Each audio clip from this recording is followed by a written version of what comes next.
Hello friends, आज हम लोग चाइल्ड डेवलपमेंट सेक्शन के कुछ इम्पॉर्टेंट क्वेश्चंस करने वाले हैं विद डिटेल्ड एक्सप्लेनेशन, जो कि हमारी अंडरस्टैंडिंग को काफ़ी इम्प्रूव करेंगे हमारे एग्ज़ाम के लिए। चलिए शुरू करते हैं। क्वेश्चन नंबर फर्स्ट से। पियाजे के अनुसार विकास की अवस्था जन्म से लगभग 2 वर्ष आयु के दौरान बच्चा सबसे बेहतर सीखता है। जैसा कि पियाजे ने 4 अवस्थाएं बताई हैं अपने संज्ञानात्मक विकास के सिद्धांत में। पहली अवस्था है संवेदी पेशीय अवस्था, जो जन्म से 2 वर्ष तक रहती है। दूसरी है पूर्व संक्रियात्मक अवस्था, जो 2 से 7 वर्ष तक होती है। तीसरी है मूर्त संक्रियात्मक अवस्था, जो 7 से 11 वर्ष तक होती है। और चौथी और आखिरी अवस्था बताइए औपचारिक संक्रियात्मक अवस्था, जो 11 वर्ष से ऊपर की होती है।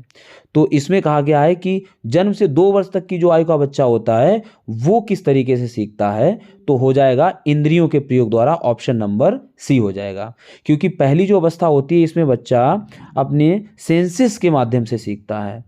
उसका व्यवहार मुख्यतः मूल प्रवृत्ति पर आधारित होता है और वो शुरुआत में कई सारी प्रतिवर्ती क्रियाएं करता है, रिफ्लेक्सिव एक्टिविटीज़ करता है, जैसे कि चूसना अंगूठे को और हाथ पैर हिलाना, हिलना डुलना, एक स्थान से दूसरे स्थान पर पहुंचने की कोशिश करना। साथ ही साथ जब थोड़ा सा बड़ा होता है, लेकिन इसी अवस्था में वो अनुकरण के माध्यम से सीखने लगता है, अपने माता पिता का अनुकरण करता है, घर के और सदस्य होते हैं उनका अनुकरण करता है। तो इंद्रियों के प्रयोग द्वारा बच्चा पहली अवस्था में सीखता है। जो पहला ऑप्शन है अमूर्त तरीके से चिंतन द्वारा, इसमें बच्चे का जो सीखना होता है वो अमूर्त चिंतन पर आधारित हो जाता है। मतलब बच्चा अब सामने अगर चीजें नहीं भी होती हैं तो भी उनके बारे में वो विचार कर सकता है, कल्पना कर सकता है और एक अपसारी चिंतन डेवलप हो जाता है। बच्चे को कुछ ऐसे समस्याओं पर विचार करने की क्षमता देता है जो सामने नहीं भी होती हैं, उन पर भी वो सोच सकता है। चलिए क्वेश्चन नंबर सेकेंड पे आते हैं। सबसे अधिक गहन और जटिल समाजीकरण होता है। जो समाजीकरण की प्रक्रिया होती है वो सबसे जटिल किस समय पर होती है, किस अवस्था में होती है? तो जैसा कि ऑप्शन नंबर ए दिया, पूर्व बाल्यावस्था के दौरान, जो कि 6 से 9 वर्ष तक होता है। इसके बाद है प्रौढ़ावस्था के दौरान, जो कि 18 वर्ष से बाद की उम्र होती है। और सी ऑप्शन है व्यक्ति के पूरे जीवन में। और चौथा ऑप्शन है किशोरावस्था के दौरान। तो जो समाजीकरण होता है सबसे कठिन कह लें या सबसे जटिल समय कह लें, वो किशोरावस्था के दौरान होता है, क्योंकि यहाँ पर बालक और बालिकाओं दोनों में बहुत ही ज़्यादा शारीरिक, मानसिक, संवेगात्मक परिवर्तन हो रहे होते हैं। वह समाज में अपने आप को समायोजित करने की कोशिश कर रहा होता है। उसका कोई ना कोई समाज में एक रोल मॉडल भी हो जाता है और साथ ही साथ उसको समूह निर्माण की प्रवृत्ति भी इसी समय में होती है। तो ये एक ऐसा समय होता है जब सबसे ज़्यादा समाजीकरण की प्रक्रिया जटिल होती है। चलिए क्वेश्चन नंबर 3 पे चलते हैं। आनुवंशिकता को सामाजिक संरचना माना जाता है। आनुवंशिकता या वंशानुक्रम किस तरह की सामाजिक संरचना होती है? तो गत्यात्मक होती है, प्राथमिक होती है, स्थिर होती है, गौण होती है। तो ये स्थिर होती है, क्योंकि ये हमें पूर्वजों से प्राप्त होती है और इसमें कोई बहुत ज़्यादा आमूलचूल परिवर्तन नहीं किया जा सकता है। जो वातावरण होता है वो एक गत्यात्मक पहलू होता है, जो कि आनुवंशिकता की दिशा व दशा को तय करता है। मतलब इसमें सुधार कुछ हद तक किया जा सकता है। तो गत्यात्मक पहलू हो गया वातावरण और स्थिर पहलू हो गया आनुवंशिकता। क्वेश्चन नंबर 4 पे चलते हैं।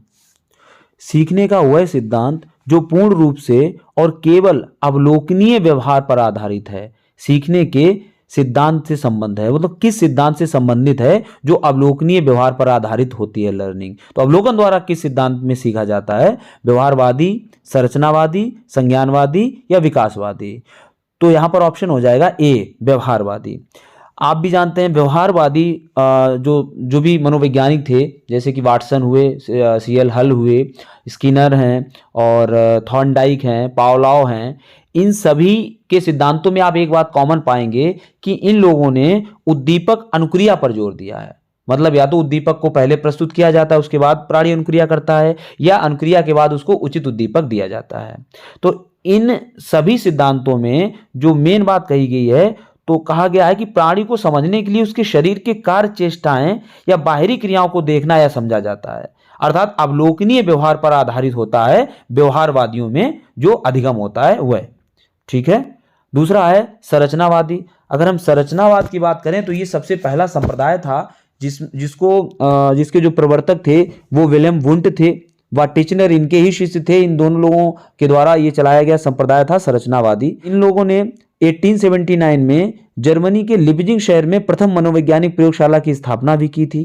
संरचनावादियों ने मन, चेतना, अनुभव की संरचना व क्रियाओं पर फोकस किया था। तो सबसे ज्यादा चेतना को महत्व देने वाले संरचनावादी ही थे, जिसमें विल्हेम वुंड का नाम सबसे प्रमुखता से लिया जाता है।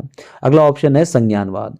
संज्ञानवाद की बात करें तो ये पूर्णतः मानसिक होता है, जैसे कि ध्यान देना, याद करना, संकेतीकरण, वर्गीकरण, योजना बनाना, विवेचना करना, समस्या समाधान, सृजनात्मकता, कल्पना, चिंतन, तर्क, ये सभी क्रियाएं मानसिक होती हैं।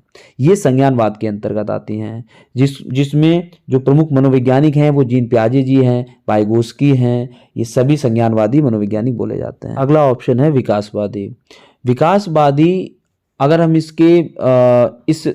इस सोच के प्रवर्तक की बात कहें या कहें ये सोच कहाँ से आई, तो जॉन डीवी सर ने विकासवाद को बड़ी प्रमुखता दी। वो प्रोग्रेसिव एजुकेशन के लिए जाने जाते हैं। मारिया मॉन्टेसरी हुई, जीन पियाजे हुए, वाइगोस्की हुए, केली हुए, ब्रूनर सर हुए, ये सभी विकासवादी मनोवैज्ञानिक थे। इनके विचारों में आप देखेंगे इन्होंने बच्चे को केंद्र में रखा है, बच्चे की एक्टिवनेस को प्रमुखता दी है, उसका वातावरण के साथ जो इंटरेक्शन होता है उसको इन्होंने प्रमुखता दी है।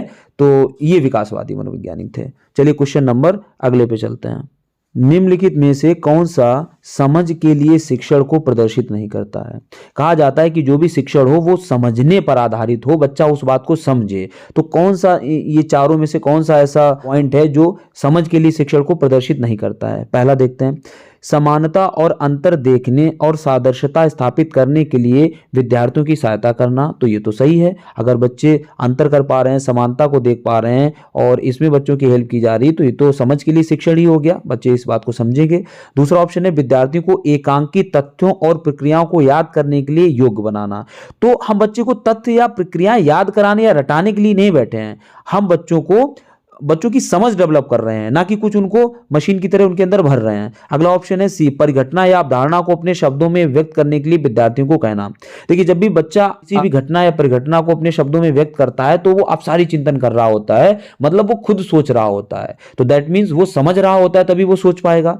अगला ऑप्शन है डी, नियम कैसे काम करता है इसे स्पष्ट करने हेतु उदाहरण उपलब्ध कराने के लिए विद्यार्थियों को पढ़ाना। तो बिल्कुल, नियमों को स्पष्ट करने के लिए आप अगर उदाहरण देते हैं और उस अवधारणा को स्पष्ट करते हैं तो ये समझ को बहुत ही ज्यादा डेवलप करता है, बच्चे की समझ को। चलिए क्वेश्चन नंबर नेक्स्ट पे चलते हैं। निम्नलिखित में से कौन सी विशेषता आंतरिक रूप से अभिप्रेरित बच्चों के लिए सही नहीं है?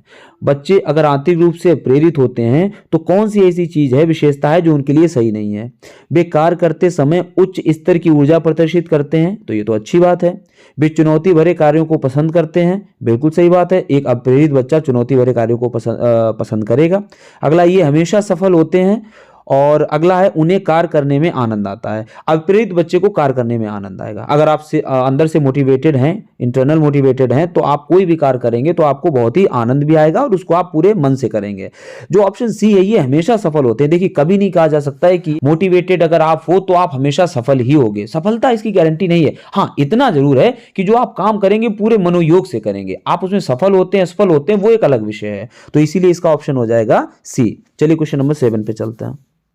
एक शिक्षिका अपने शिक्षार्थियों को अनेक तरह की सामूहिक गतिविधियों में व्यस्त रखती है, जैसे कि समूह चर्चा करवाती है, समूह परियोजनाएं बनवाती है, भूमिका निर्वाह भी करवाती है। यह सीखने के किस आयाम को उजागर करता है? कहना चाहता है इस क्वेश्चन में कि अगर एक कोई टीचर है वो अपने बच्चों से ग्रुप में कार्य करवा रही है, इसको महत्व ज्यादा दे रही है, तो वो किस आयाम को उजागर कर रही है सीखने के? पहला ऑप्शन हो जाएगा सामाजिक गतिविधि के रूप में अधिगम है, या मनोरंजन द्वारा अधिगम करवा रही है, या भाषा निर्देशित अधिगम है, या चौथा ऑप्शन है प्रतियोगिता आधारित अधिगम है। तो इसका ए हो जाएगा, सामाजिक गतिविधि के रूप में अधिगम है। जब कई लोगों को ग्रुप में बनाकर अधिगम कराया जाता है तो वो सामाजिक गतिविधि के रूप में अधिगम होता है, जो कि काफी अच्छा समझा जाता है क्योंकि बच्चे एक दूसरे से इंटरेक्ट करते हैं। चलिए क्वेश्चन नंबर 8 पे चलते हैं।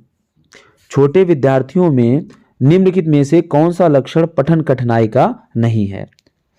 मतलब कह रहा है कि जो छोटी कक्षा के बच्चे होते हैं उनमें जो पढ़ते टाइम कठिनाई आती है उसमें कौन सा लक्षण नहीं है? ऑप्शन नंबर ए, शब्दों और विचारों को समझने में कठिनाई। ये तो कठिनाई के अंतर्गत ही गिना जाएगा अगर वो शब्द और विचारों को नहीं समझ पा रहा है। अगर हम पढ़ने की बात करें तो पढ़ना हमेशा कहा जाता है कि अगर आप समझ के साथ नहीं पढ़ रहे हो तो दैट मीन्स वो पढ़ना नहीं है। तो पहला ऑप्शन कठिनाई में ही माना जाएगा, शब्दों और विचारों को समझने में कठिनाई, तो ये कठिनाई है।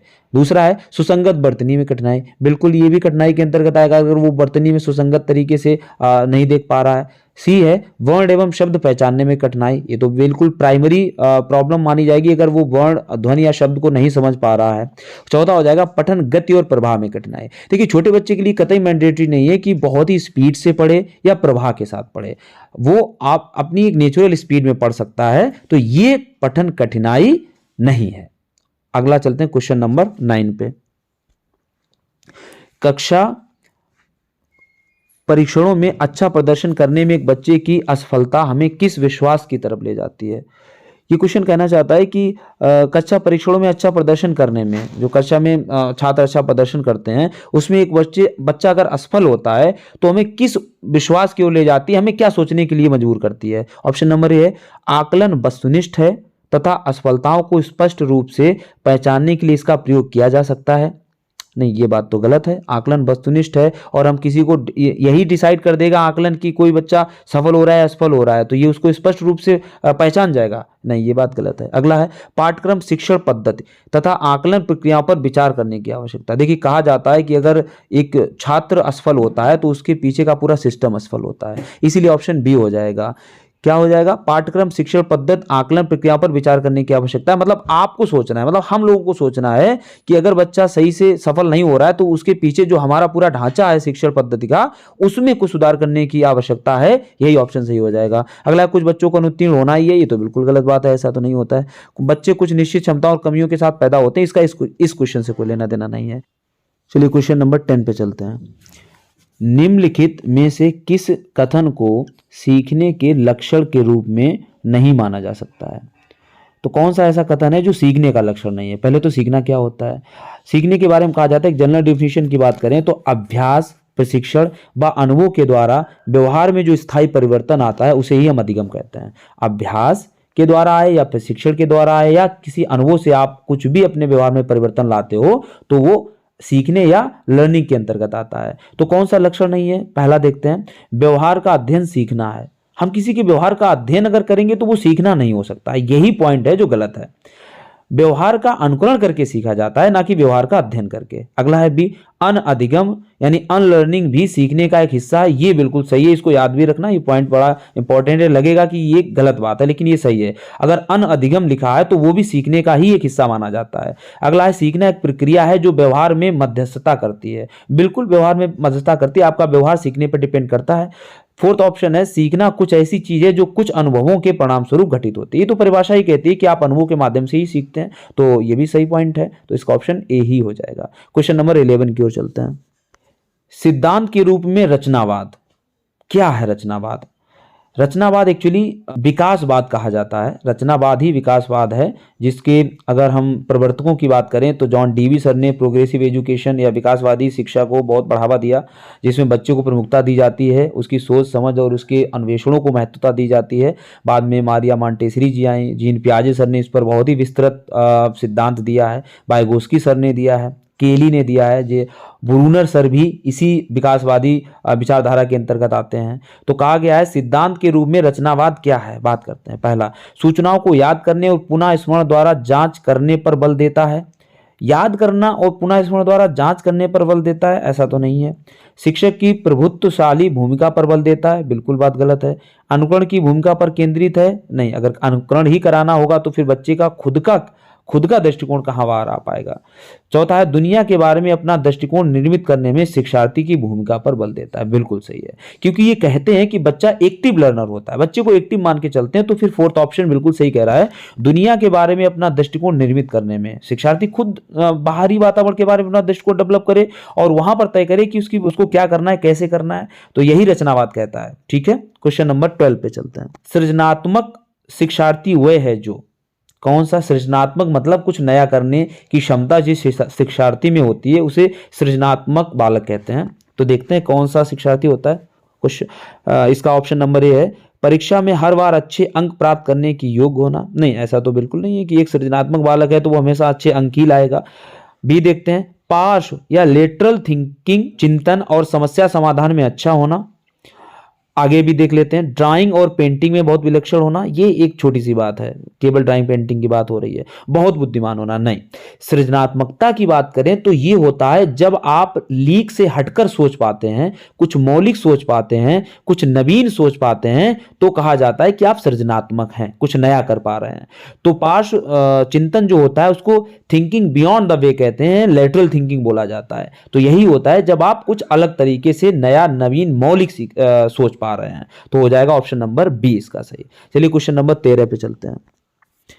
अवधारणाओं का विकास मुख्य रूप से हिस्सा है किसका है? अवधारणा मतलब कॉन्सेप्ट्स। किसी भी चीज को लेके हमारे दिमाग में कॉन्सेप्ट बना होता है। जैसे अगर हम बात करें गुरुत्वाकर्षण की, तो कोई भी अगर चीज है अगर ऊपर से छोड़ी जाती है तो वो नीचे आती है। तो कॉन्सेप्ट कहता है कि पृथ्वी प्रत्येक वस्तु को अपने केंद्र की ओर आकर्षित करती है। ये कॉन्सेप्ट हो गया। तो ये मुख्य रूप से किस चीज का हिस्सा है? शारीरिक विकास का है, सामाजिक विकास का है, संवेगात्मक विकास का है, या बौद्धिक विकास का है? तो बिल्कुल बौद्धिक विकास का है। कॉन्सेप्ट्स का बनना एक संज्ञानात्मक प्रक्रिया है जो कि बौद्धिक विकास के अंतर्गत आएगी। क्वेश्चन नंबर 14 की ओर चलते हैं। व्यक्तिगत शिक्षार्थी एक दूसरे से में भिन्न होते हैं। व्यक्ति भिन्नता आप समझते ही हैं, बच्चों की रुचियों, अभिरुचियों, अभिवृत्तियों, सीखने, सोचने, समझने के तरीकों आदि में भिन्नताएं पाई जाती हैं। इसे व्यक्ति भिन्नता कहते हैं। प्रत्येक बच्चा अपने आप में विशिष्ट होता है और भिन्न होता है एक दूसरे से। तो ये क्वेश्चन कह रहा है कि व्यक्तिगत शिक्षार्थी एक दूसरे से में भिन्न होते हैं। तो किस चीज़ में वे भिन्न होते हैं? विकास के क्रम में भिन्न होते हैं, विकास की सामान्य क्षमता में भिन्न होते हैं, बुद्धि एवं विकास के सिद्धांतों में भिन्न होते हैं, या विकास की दर में भिन्न होते हैं? तो इसका उत्तर हो जाएगा विकास की दर में भिन्न होते हैं। क्योंकि प्रत्येक बच्चे की विकास करने की दर अलग अलग हो सकती है। उसका मानसिक विकास, शारीरिक विकास, सामाजिक संवेगात्मक विकास, जितने भी पहलू होते हैं विकास के, वो एक से दूसरे बच्चे में अलग अलग स्तर के हो सकते हैं। किसी का भाषाई विकास बहुत जल्दी होता है, कोई जल्दी बोलने लगता है, कोई देर में बोलता है, और कोई जल्दी चलने लगता है, कोई देर में चलता है। तो इसीलिए यही हो जाएगा विकास की दर, ये अलग अलग होती है। जो ऑप्शन नंबर ए है विकास क्रम, तो विकास क्रम सभी बच्चों में समान रहता है, जैसे कि शैशवावस्था, शैशव बाल्यावस्था, उसके बाद किशोरावस्था। तो क्रम कभी नहीं बदलता है। अगला ऑप्शन है विकास की सामान्य क्षमताएं। कुछ जनरल एबिलिटीज होती है जो सभी बच्चों में पाई जाती हैं, चाहे वो व्यक्तिगत रूप से कितने भी भिन्न हो, लेकिन उनमें जनरल एबिलिटीज होती हैं। अगला है बुद्धि एवं विकास के सिद्धांत। जो बुद्धि और विकास के सिद्धांत होते हैं वो सभी बालकों में सार्वभौमिक रूप से पाए जाते हैं, तो ये भिन्न नहीं होते हैं। अगले क्वेश्चन पे चलते हैं। Question number 15। बच्चे के उचित विकास को सुनिश्चित करने के लिए उसका स्वस्थ शारीरिक विकास एक महत्वपूर्ण आवश्यकता है, ये कथन है। कहा जाता है कि स्वस्थ शरीर में ही स्वस्थ मस्तिष्क का निर्माण होता है। तो यहाँ ये कहना चाहता है कि अगर हमें उचित विकास करना है तो सुनिश्चित करने के लिए स्वस्थ शारीरिक विकास बहुत ही ज़रूरी होता है। तो ये कथन क्या इशारा कर रहा है? ऑप्शन नंबर ए है सही है, क्योंकि विकास क्रम में शारीरिक विकास सबसे पहले स्थान पर आता है। देखिए, सबसे पहले स्थान पर आता है इसलिए वह बहुत महत्वपूर्ण है ऐसा नहीं कह सकते हैं, क्योंकि ये विकास के बहुत ही छोटी बात को कह रहा है। हमें विकास के व्यापक अर्थ को समझना चाहिए। बी कह रहा है सही है, क्योंकि शारीरिक विकास के अन्य पक्षों के साथ अंतः संबंधित होता है। हम सभी लोग जानते हैं कि विकास के जितने भी आयाम होते हैं, चाहे वो शारीरिक हो, मानसिक हो, संवेगात्मक हो या सामाजिक हो, सभी आयाम एक दूसरे से इंटर रिलेटेड होते हैं। तो शारीरिक विकास पर सभी तरह के विकास निर्भर करते हैं। तो इसीलिए ऑप्शन बी ही सही उत्तर हो जाएगा। जो सी है गलत है, क्योंकि शारीरिक विकास के अन्य पक्षों को किसी भी प्रकार से प्रभावित नहीं करता है। ये बात गलत है। गलत हो सकता है क्योंकि उसका नितांत व्यक्तिगत मामला, ये भी बिल्कुल गलत है। अगला क्वेश्चन चलते हैं 16 की ओर। इरफान खिलौनों को तोड़ता है और उसके पुर्जों को देखने के लिए उन्हें अलग अलग कर देता है। आप क्या करेंगे? तो कोई बच्चा है, बच्चों की ये प्रवृत्ति होती है कि वो चीज़ों को तोड़ते फोड़ते हैं, इधर उधर उलटते पुलटते रहते हैं। तो अगर कोई बच्चा है वो खिलौनों के पुर्जों को तोड़ता है, अलग अलग कर देता है, तो आप क्या करेंगे वहाँ पर एक गार्जियन है शिक्षक होने के नाते? ऑप्शन नंबर ए है उसके जिज्ञासु स्वभाव को प्रोत्साहित करेंगे और उसकी ऊर्जा को सही दिशा में संचालित करेंगे। बिल्कुल सही बात है। वो जो भी कुछ जानना चाहता है, क्योंकि बच्चे बहुत ही जिज्ञासु होते हैं, जिन पिताजी सर कहते हैं कि बच्चे नन्हे वैज्ञानिक होते हैं, तो वो अन्वेषण में ही लगे रहते हैं। हम लोग सोच भी नहीं सकते कि बच्चा क्या सोच रहा है, तो वो बहुत जिज्ञासु प्रवृत्ति के होते हैं। तो हम इसको दबाएंगे नहीं, उसको प्रोत्साहित करेंगे कि उनकी जो ऊर्जा होती है उसको सही दिशा में लाएं। देखिए ये हम लोग समझते हैं कि बच्चा किस चीज़ को अगर करेगा तो उसको उसका फायदा मिलेगा, किस चीज़ को करेगा तो उसको नुकसान होगा। तो ऊर्जा को सही दिशा में संचारित करने का एक जो कार्य है वो हम लोग कर सकते हैं। अगला उसे समझाएंगे कि खिलौनों को कभी नहीं तोड़ना चाहिए, गलत है। इरफान को खिलौनों से कभी नहीं खेलने देना, अच्छा खिलौने ही छोड़ लेंगे एक छोटे बच्चे से, उस पर हमेशा नज़र रखेंगे। नज़र रखने कोई वो ऐसा डाकू तो थोड़ी ना है जो उस पर नज़र रखेंगे। क्वेश्चन नंबर 17 पे चलते हैं। बच्चे के विकास के सिद्धांतों को समझना शिक्षक की सहायता करता है।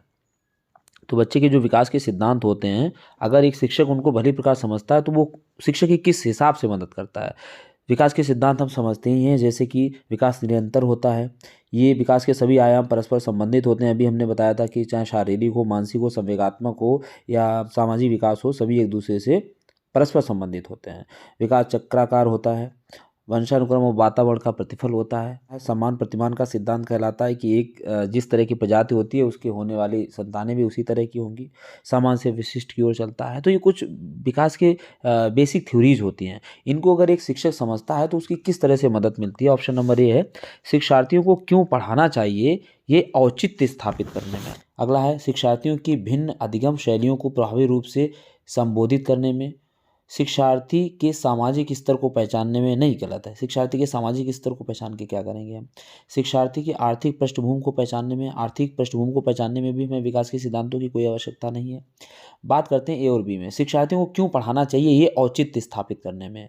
देखिए हम क्यों पढ़ाना, इसका तो कोई सब्स्टिट्यूट है नहीं, ऑप्शनल नहीं है ये कि क्यों पढ़ाना है। बच्चे को तो पढ़ाना ही है, तो हम जस्टिफाई करने के लिए नहीं बैठे कि भाई हमें अगर ये ऐसा है तो पढ़ाना है, ऐसा नहीं है तो नहीं पढ़ाना है। तो ये भी ऑप्शन गलत हो जाएगा। बी कह रहा है शिक्षार्थियों की भिन्न अधिगम शैलियों को प्रभावी रूप से संबोधित करने में। देखिए बच्चे की आवश्यकता अनुसार हम उसकी शैलियों का विकास कर सकते हैं कि एक बच्चे को हमें किस तरह से पढ़ाना है और दूसरे बच्चे को हमें किस तरह से पढ़ाना है। तो ये इसका ऑप्शन हो जाएगा सही, बी ऑप्शन। अगला देखते हैं क्वेश्चन नंबर 18। प्रत्येक शिक्षार्थी स्वयं में विशिष्ट है, इसका क्या अर्थ है। देखिए प्रत्येक विद्यार्थी अपने आप में अलग होता है, उसकी योग्यताएं, रुचियां, अभिरुचियां सभी अलग होती हैं, तो विशिष्ट होता है अपने आप में। तो इसका क्या मतलब लगाया जाए। सभी शिक्षार्थियों के लिए एक समान पाठचर्या संभव नहीं है। तो शिक्षार्थी विशिष्ट होता है, इसका पाठचर्या से संबंध लगाना नहीं, ये कोई मतलब नहीं बनता है। एक विषम रूपी कक्षा में शिक्षार्थियों की क्षमताओं को विकसित करना असंभव है। नहीं, जो विषम रूपी कक्षा होती है जहाँ पर कई पृष्ठभूमि के बालक होते हैं, बहुभाषी बालक होते हैं, बहुसांस्कृतिक बालक होते हैं, तो उसको तो एक संसाधन के तौर पे देखा जाता है।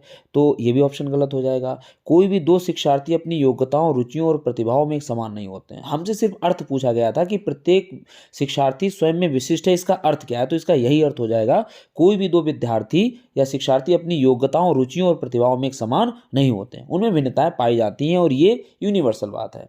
अगला है शिक्षार्थियों में ना तो कोई समान विशेषताएं होती हैं और ना ही उनके लक्ष्य समान होते हैं। ये इससे कोई संबंधित बात नहीं कह रहा है, फोर्थ ऑप्शन। नेक्स्ट क्वेश्चन देखते हैं। पुरुष स्त्रियों की अपेक्षा ज़्यादा बुद्धिमान होते हैं, ये कथन है। देखिए हमारे समाज में कुछ बातें मान ली जाती हैं।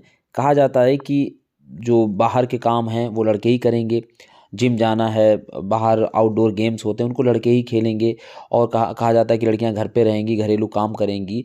इस तरह की जो विचारधारा होती है ये लैंगिक पूर्वाग्रह को प्रदर्शित करती है। बहुत सारी कुछ नौकरियां होती हैं जिसमें कहा जाता है कि लड़के ही इन जॉब्स को करेंगे, आर्म फोर्सेज हो गया या डिफेंस के जॉब्स हो गए तो लड़के ही करेंगे, लड़कियां नहीं करेंगी, जबकि ऐसा बिल्कुल भी नहीं है। कहीं से भी ऐसी भिन्नताएं प्राकृतिक रूप से नहीं होती हैं कि वो काम लड़के ही कर पाएंगे, लड़कियां नहीं कर पाएंगी। इस तरह की कोई भी बात अगर आती है तो वो लैंगिक पूर्वाग्रह को, हमारी सोच को प्रदर्शित करती है, जो कि ऑप्शन नंबर ए में है, लैंगिक पूर्वाग्रह को प्रदर्शित करता है, यही हो जाएगा सही। अगला क्वेश्चन देखते हैं। क्रिस्टीना अपनी कक्षा को क्षेत्र भ्रमण पर ले जाती है और वापस आने पर अपने विद्यार्थियों के साथ भ्रमण पर चर्चा करती है। यह की ओर संकेत करता है। अगर आप उसको बाहर शिक्षार्थियों को घुमाने ले जाते हैं और इसके बाद उस पर चर्चा करते हैं तो क्या इससे सिद्ध होता है। नंबर ए आकलन के लिए सीखना हुआ, नंबर बी आकलन का सीखना हुआ, नंबर सी सीखने का आकलन हुआ, या नंबर डी सीखने के लिए आकलन हुआ। देखिए यहाँ पर दो बातें हैं, एक होती है सीखने का आकलन और दूसरा होता है सीखने के लिए आकलन।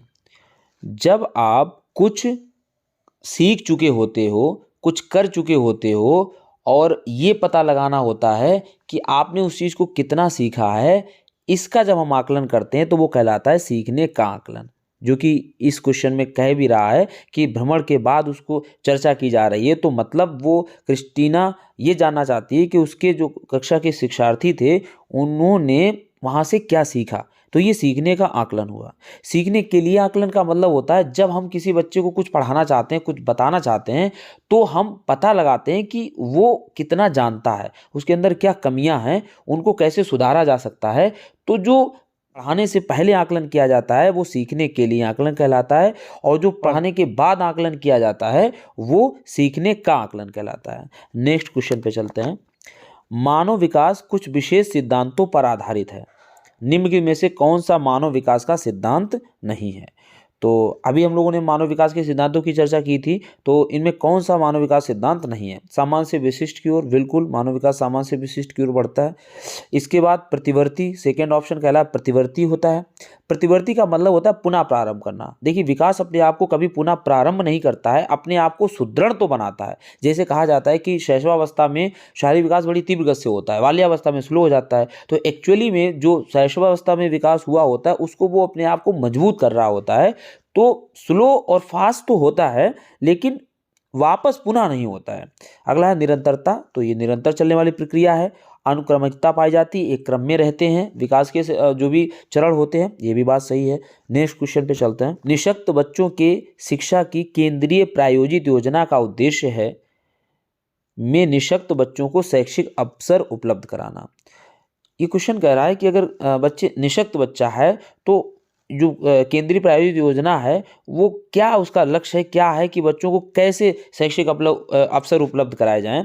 ऑप्शन ए है इनके लिए मुक्त विद्यालयों की स्थापना की जाए। ऑप्शन बी है ब्लाइंड रिलीफ एसोसिएशन के विद्यालयों की स्थापना की जाए। ऑप्शन सी है नियमित विद्यालयों में इनको भेजा जाए। ऑप्शन डी है विशेष विद्यालयों की स्थापना की जाए। देखिए जब से समावेशी शिक्षा की संकल्पना आई है तब से कहा जाता है कि बच्चा किसी भी प्रकार का क्यों ना हो, उन सभी को नियमित कक्षा में, नियमित विद्यालयों में सिस्टम की जिम्मेदारी होगी कि उनके लिए व्यवस्था करे ताकि उनको पढ़ने का अवसर मिल पाए। तो इसीलिए ऑप्शन सी हो जाएगा, नियमित विद्यालयों में ही निःशक्त बच्चों की भी शिक्षा का प्रबंध किया जाए।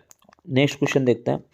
निम्नलिखित में से कौन सा कथन सीखने के बारे में सही है। अभी हम लोगों ने पढ़ा था कि अभ्यास, प्रशिक्षण और अनुभव के द्वारा जो व्यवहार में स्थायी परिवर्तन आता है उसे हम सीखना कहते हैं। तो ये क्वेश्चन कह रहा है कौन सा कथन है जो सीखने के बारे में सही नहीं है। पहला ऑप्शन देखते हैं, सीखने के किसी भी चरण पर सीखना संवेगात्मक कारकों से प्रभावित नहीं होता है। देखिए संवेग हमारे जीवन में सीखने में बहुत ही महत्वपूर्ण भूमिका अदा करते हैं। संवेग, जैसा कि कहा भी जाता है कि संवेग संज्ञान को बहुत ज़्यादा प्रभावित करते हैं। तो 14 संवेग बताए गए हैं मैकडूगल सर के द्वारा, तो ये सीखने को प्रत्येक समय प्रभावित करते रहते हैं। तो जो इसमें कहा गया है कि प्रभावित नहीं करते हैं, इसलिए ये बात गलत है। नंबर बी है सीखना मूल रूप से मानसिक क्रिया है। नहीं, सीखना मानसिक क्रिया नहीं है केवल। माना कि बहुत सारी क्रियाएं हैं जो संज्ञानात्मक रूप से सीखी जाती हैं, लेकिन बहुत सी चीज़ें हैं जो संवेगात्मक रूप से, सामाजिक रूप से, शारीरिक रूप से भी सीखी जाती हैं। तो केवल मानसिक प्रक्रिया नहीं है। अगला है ऑप्शन सी, बच्चों द्वारा की गई त्रुटियां ये संकेत करती हैं कि किसी तरह का सीखना नहीं हुआ। नहीं, सीखने के साथ त्रुटियां हमेशा जुड़ी रहती हैं। फोर्थ ऑप्शन है सीखना उस वातावरण में प्रभावी होता है जो संवेगात्मक रूप से सकारात्मक हो और शिक्षार्थियों को संतुष्ट करने वाला हो। ये ऑप्शन बिल्कुल सही है। सीखना सबसे अच्छा प्रभावी वही होगा जहां संवेगात्मक रूप से एक सकारात्मक माहौल होता है और उनकी शिक्षार्थियों को संतुष्ट करने वाला होता है। नेक्स्ट क्वेश्चन पे चलते हैं। मूल्यांकन का मुख्य उद्देश्य होना चाहिए। असेसमेंट का मेन पर्पस क्या होना चाहिए। यह निर्णय लेना कि क्या विद्यार्थी को अगली कक्षा में प्रोन्नत किया जाना चाहिए। नहीं, ये तो बहुत ही संकुचित बात हो गई कि हम सिर्फ प्रमोट करने के लिए मूल्यांकन कर रहे हैं। अगला है सीखने में होने वाली कमियों का निदान और उपचार करना। बिल्कुल, मूल्यांकन का प्रमुख उद्देश्य ही यही होना चाहिए कि बच्चे के अंदर जो कमियां रह गई हैं उन कमियों का हम निदान करें, उनको पता लगाएं और साथ ही साथ उन कमियों को सही करने के लिए एक रणनीति बनाएं, यानी कि हम उनका उपचार करें। अगला है शिक्षार्थियों की त्रुटियां निकालना। नहीं, गलतियां निकालने के लिए हम बैठे नहीं हैं। शिक्षार्थियों की उपलब्धि को मापना। उपलब्धि माप के भी हम क्या करेंगे अगर उनको सही नहीं कर सकते हैं। अगला है 25 क्वेश्चन। शिक्षार्थी जो पहले सीख चुके हैं पुनरावृत्ति और प्रत्यास्मरण में शिक्षार्थियों की मदद करना महत्वपूर्ण है, क्योंकि जो पहले सीखा हुआ है उनको हम उसकी पुनरावृत्ति कराएं और दोबारा रिकॉल कराएं, याद कराएं। ये क्यों महत्वपूर्ण है? पूर्व पाठों को दोहराने का ये एक प्रभावी तरीका होता है। सिर्फ दोहराने के लिए उनको करें तो ये तो बहुत ज़रूरी नहीं है। ये शिक्षार्थियों की स्मृति को बढ़ाता है, जिससे सीखना सुदृढ़ होता है। ये भी नहीं है ऑप्शन। ये किसी भी कक्षा अनुदेशन के लिए एक सुविधाजनक शुरुआत है। सुविधाजनक शुरुआत है केवल, ऐसा कहना इसके लिए तो बहुत छोटी बात हो जाएगी। नई जानकारी को पूर्व जानकारी से जोड़ना सीखने को समृद्ध बनाता है। बिल्कुल सही है। जब भी बात पुनरावृत्ति की आती है तो उसके लिए होता है कि नवीन जानकारी को हम पुरानी जानकारी उसके साथ जोड़ते हैं ताकि सीखना सरल हो जाए। क्वेश्चन नंबर अगला देखते हैं। सृजनात्मक उत्तरों के लिए आवश्यक है। सृजनात्मक मतलब कुछ नए, कुछ मौलिक उत्तर अगर हमें चाहिए तो उसके लिए क्या आवश्यक होता है? मुक्त उत्तर वाले प्रश्न पूछे जाएं, एक अत्यंत अनुशासित कक्षा हो, प्रत्यक्ष शिक्षण एवं प्रत्यक्ष प्रश्न किए जाएं, विषय वस्तु आधारित प्रश्न किए जाएं। तो इसका पहला हो जाएगा मुक्त उत्तर वाले प्रश्न। अगर हमें किसी से कुछ मौलिक जानना है, कुछ नया जानना है, तो उसको बोलने का एक खुला अवसर दें ताकि वो अपने विचारों को रख पाए। जो BCD ऑप्शन है, तो बी कह रहा है एक अत्यंत अनुशासित कक्षा। कंट्रोल्ड क्लास में कभी भी आप मौलिकता की कामना नहीं कर सकते हैं। सी है प्रत्यक्ष शिक्षण एवं प्रत्यक्ष प्रश्न। तो ये एक फैक्चुअल बात हो गई है जो कि सृजनात्मकता को बढ़ावा नहीं दे सकती है। विषय वस्तु पर आधारित प्रश्न, ये पॉइंट टू पॉइंट बात हो गई, ये भी सृजनात्मकता को बढ़ावा नहीं देगी। अगले क्वेश्चन पे चलते हैं। शिक्षार्थियों को के लिए प्रोत्साहित नहीं करना चाहिए। इसमें ये कहा जा रहा है कि शिक्षार्थियों को किस चीज़ के लिए प्रोत्साहित नहीं करना चाहिए। देखते हैं। अधिक से अधिक पाठ सहगामी क्रियाओं में हिस्सा लेने के लिए। तो पाठ सहगामी क्रियाएं शिक्षण का अभिन्न अंग होती हैं, तो हमें बच्चों को हमेशा प्रोत्साहित करना चाहिए कि वो एक्स्ट्रा एक्टिविटीज़ में अपने आप को संलग्न करें, उसमें प्रतिभाग करें। ये बहुत ही ज़रूरी होता है उनके शारीरिक, मानसिक और संज्ञानात्मक विकास के लिए। अगला है शिक्षक जो कुछ पूछ सकते हैं उन सभी प्रश्नों के उत्तर याद करने। उत्तर याद करवाना कभी भी क्लास में अच्छा नहीं माना जाता है। ये एक रोबोटिक बात हो जाती है। आप बच्चे को खुद सोचने का अवसर नहीं दे रहे हैं अगर आप उत्तर याद करवा रहे हैं और आप वो चीज़ चाह रहे हैं जो आप पूछना चाह रहे हैं। बच्चे को वो बोलने का अवसर दीजिए जो उसके अंदर है। तो बी ऑप्शन ही हो जाएगा। इसके लिए हमें प्रोत्साहित नहीं करना चाहिए। अगला कह रहा था कक्षा के अंदर और बाहर अधिक से अधिक प्रश्न पूछने। तो बच्चे को हमेशा प्रोत्साहित करना चाहिए प्रश्न पूछने के लिए, चाहे वो क्लासरूम के अंदर हो या क्लासरूम के बाहर हो। अगला है समूह कार्य में दूसरे शिक्षार्थियों के साथ सक्रिय रूप से अंतःक्रिया करने। तो बच्चे को हमेशा अवसर देना चाहिए कि वो ग्रुप डिस्कशन कर पाए, एक दूसरे के साथ रहकर अपनी जो क्षमताएं हैं उनको एक दूसरे से बांट पाए और एक दूसरे की कमियों को भी स्वयं हल कर पाए। नेक्स्ट क्वेश्चन देखते हैं। भारतीय समाज की बहुभाषिक विशेषता को देखा जाना चाहिए। जैसा कि हम जानते हैं कि भारत एक बहुभाषिक और बहुसांस्कृतिक देश है, तो इस विशेषता को एक शिक्षक होने के नाते हमें किस परिप्रेक्ष्य में देखना चाहिए? पहला ऑप्शन है विद्यार्थियों को सीखने के लिए अप्रेरित करने हेतु शिक्षक योग्यता की चुनौती के रूप में। तो अप्रेरित करने के लिए ये शिक्षक के लिए एक चुनौती है, ऐसा तो बिल्कुल नहीं कह सकते हैं। बहुभाषिता चुनौती नहीं हो सकती है। शिक्षार्थियों के लिए विद्यालय जीवन को एक जटिल अनुभव के रूप में बनाने के लिए कारक के रूप में। ये ऑप्शन कह रहा है कि शिक्षार्थियों के लिए विद्यालय जीवन, अगर बहुभाषिता है तो जो विद्यालय जीवन उनका एक जटिल अनुभव के रूप में बन जाएगा, उनके लिए बहुत परेशानी क्रिएट करेगा। क्या इस तरह का कारक ये बन जाएगा बहुभाषिता? नहीं, ये भी बिल्कुल गलत बात है। शिक्षण अधिगम प्रक्रिया में बाधा के रूप में बाधा बताया जा रहा है इसको, तो बहुभाषिता बाधा नहीं हो सकती है। इसीलिए इसका फोर्थ ऑप्शन सही हो जाएगा, विद्यालय जीवन को समृद्ध बनाने के संसाधन के रूप में। हमेशा बहुभाषिता को एक संसाधन समझा जाता है, क्योंकि जब एक जगह पर एक से अधिक भाषा वाले बच्चे होते हैं तो वो मौका मिलता है वहाँ पर अन्य विद्यार्थियों को कि वो भी कुछ अपने अंदर नया सीख पाएंगे। तो इसको एक अवसर, एक संसाधन के रूप में देखा जाता है, ना कि एक परेशानी के रूप में, ना कि एक चुनौती के रूप में, और ना ही एक जटिल अनुभव के रूप में देखा जाएगा। चलिए, थैंक यू।